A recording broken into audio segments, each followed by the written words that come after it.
La sexualidad humana en las culturas prehistóricas y precolombinas es un tema fascinante que refleja la diversidad de creencias y prácticas y roles relacionados con el cuerpo, el género y las relaciones sexuales. Aunque la evidencia directa es limitada debido a falta de registros, debido a falta de pruebas, los arqueólogos hicieron su máximo esfuerzo y lograron recopilar información valiosa a través de restos arqueológicos, pinturas, restos fósiles, que ya lo vamos a ver más adelante. Dentro de la sexualidad en la prehistoria, tenemos que los humanos vivían principalmente en sociedades cazadoras, recolectoras. Debido a ello, la sexualidad estaba relacionada más a la supervivencia. Los roles sexuales y de género de estas culturas eran probablemente flexibles y estaban vinculadas a sus necesidades. Dentro de las evidencias tenemos, por ejemplo, a la Venus paleolítica, que podemos verlo ahí, que daba de hace más de 20.000 años.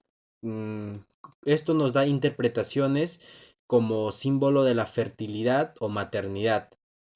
Y por otro lado también tenemos a las artes rupestres. Algunas pinturas estaban grabadas en cuevas que mostraban escenas que han sido interpretadas como representaciones de la sexualidad.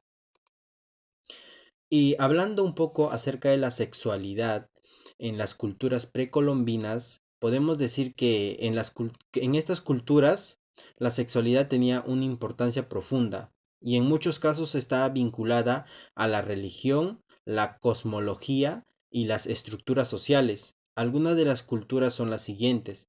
Azteca. En esta cultura la sexualidad estaba fuertemente regulada. Tener relaciones sexuales fuera del matrimonio estaba castigado y el adulterio de igual manera, que tanto así que podía llevarles a la muerte.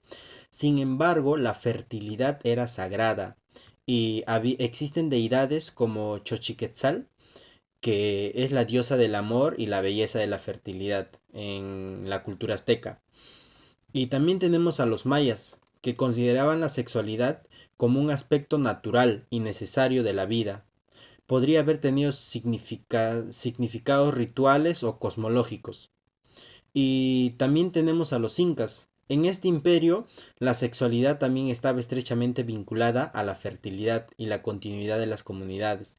La virginidad femenina era valorada antes del matrimonio, pero las prácticas sexuales después del matrimonio se consideraban parte importante de la vida. Podemos decir que la sexualidad en las culturas prehistóricas y precolombinas eran diversas y multifacéticas y variaba significativamente según la religión En la y antigüedad, cultura. la comprensión y la regulación de la sexualidad variaba significativamente entre culturas. En Mesopotamia y Egipto, la sexualidad estaba íntimamente ligada a la religión y la ley. En Mesopotamia, prácticas como la sagrada prostitución se realizaban en templos, mientras que en Egipto la sexualidad se veía de manera relativamente abierta. La fertilidad y la procreación eran altamente valoradas y las debidas eh, frases que decían como que las deidades estaban frecuentemente asociadas con la sexualidad y la fertilidad. En Grecia antigua, la sexualidad tenía una dimensión compleja. La pederastia era como una relación entre un hombre adulto y una joven. Era práctica aceptada en ese entonces y se consideraba educativa. Las mujeres griegas, en cambio, tenían otros roles más restringidos, estaban limitadas a la esfera doméstica, aunque las etarias o cortesanas disfrutaban de más libertad en sus relaciones sexuales y sociales.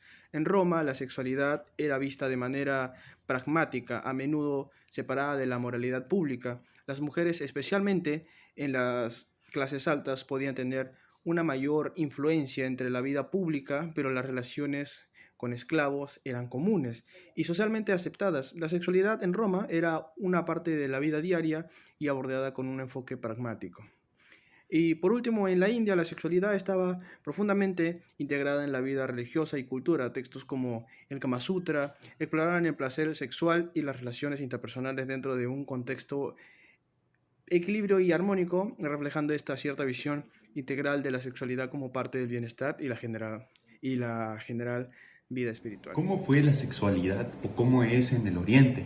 En el caso de Islam, el islamismo ha impuesto restricciones severas hacia las mujeres que persisten en muchos países donde Esta religión es aceptada actualmente, reflejada en prácticas como en un uso de velo y otras vestimentas restrictivas. Estas restricciones hacia las mujeres en algunos países de mayoría islámica se ven en interpretaciones conservadoras de la ley islámica, que busca preservar roles tradicionales de género, normas sociales, aunque el velo y otras prácticas son presentadas como símbolos de modestia y su obligatoriedad refleja una visión de control sobre la conducta y apariencia. En cambio, en la India, el Kama Sutra no solo aborda actos sexuales, sino que explora el arte de vivir plenamente, destacando la importancia de una conexión emocional, la estética, la reciprocidad en las relaciones. Considera la sexualidad como un camino hacia la armonía personal y espiritual, donde el placer físico es visto como una forma de meditación que puede llevar a una mayoría de comprensión del ser humano y del universo. En Japón, al igual que en la antigua Grecia, se valoraba más el amor entre un hombre adulto y a uno joven o imberbe, en parte de la naturaleza humana, a veces como un ideal y otras como un fin en sí mismo. Las geishas, que aún existen, surgieron como artistas de entretenimiento. Originalmente muchos de estas eran hombres, a diferencia de las cortesanas, que estas ofrecían servicios sexuales. Las geishas destacan por su habilidad en las artes tradicionales japonesas. Ante todo esto, en la antigua China, el sexo era visto como algo natural y sagrado, no como un pecado. Se consideraba un acto de equilibrio y veneración, con el potencial de mejorar la salud y la energía vital. Además, se creía que el control y la armonización de la energía podía conducir a la longevidad e incluso a la inmortalidad espiritual. Ahora paso con mi compañera que va a explicar el racionamiento, ¿verdad? Todo esto vamos a pasar a la Edad Media y el Renacimiento, que viene de la mano de mi En la Edad compañera. Media como en el Renacimiento, las creencias religiosas y sociales jugaban un papel clave en cómo se veía el cuerpo y el deseo. En la Edad Media, el cristianismo dividía los actos sexuales en dos categorías: los naturales, permitidos únicamente dentro del matrimonio con fines reproductivos, y los contra natura, que incluían prácticas como la homosexualidad, la masturbación o el sexo que no tuviera como fin la procreación, recibiendo castigos en muchos casos extremos como largos periodos de penitencia. La represión sexual también se manifestaba en la estricta regulación de roles de género, especialmente para las mujeres, que eran educadas para tener un papel pasivo y sumiso en el matrimonio y la sexualidad. Por otro lado, el Renacimiento marcó un cambio en la percepción del cuerpo y la sexualidad, tanto masculina como femenina. Durante esta época se produjo una dualidad en la visión de la sexualidad. Por un lado, surgió un culto a la belleza y valoración del cuerpo humano, lo que llevó a un redescubrimiento de la sensualidad y el deseo, aunque esto no se aplicó de manera equitativa a las mujeres, quienes continuaron siendo vistas a menudo como varones imperfectos o úteros andantes. La sexualidad femenina se vio restringida por las normas patriarcales y eclesiásticas. La Iglesia intentó regular la vida sexual de las mujeres, promoviendo la virginidad y la abstinencia, lo que irónicamente llevó a un aumento en la vida semi-religiosa de las mujeres piadosas que optaban por el celibato sin pertenecer a ninguna orden religiosa. Ahora les voy a hablar sobre la época victoriana y el siglo XX. La época victoriana empieza en 1837 hasta 1901. Esta época fue el tiempo de represión completa a la sexualidad.